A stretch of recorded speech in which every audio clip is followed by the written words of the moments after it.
در گذشت دو ابرستاره های افغان، هر کدام عبدالأحد مومند نخستین فضانورد افغانستان و شاپور جدران ملی پوش و عضو تیم کرکٹ ملی افغانستان را به خانواده هایشان و به کافه ملت افغان تسلیت عرض می دارم.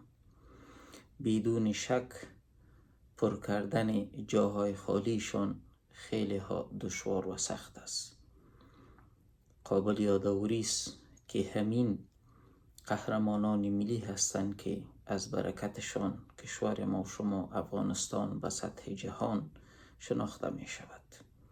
همین قهرمانان ملی هستند که تاریخ کشور را رقم می زنند و همین قهرمانان ملی هستند که باعث به اهتزاز در آوردن پرچم سه‌رنگ ملی و پر افتخار افغانستان به سطح جهان شده است.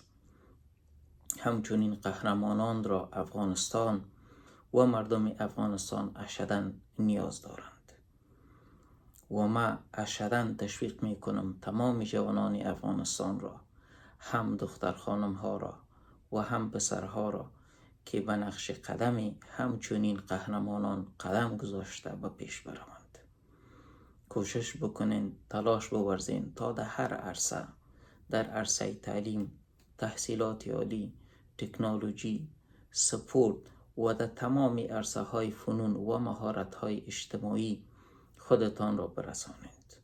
افغانستان اشداً نیازمند تلاش ها و زحمات شما هستند و ما دعا می کنیم که انشاءالله رحمان روز فرا برسند که هم دختر خانم های افغانستان و هم پسرهای افغانستان از من جمله جوانان بسیار پیشرفته جهانی امروزی محسوب شوند.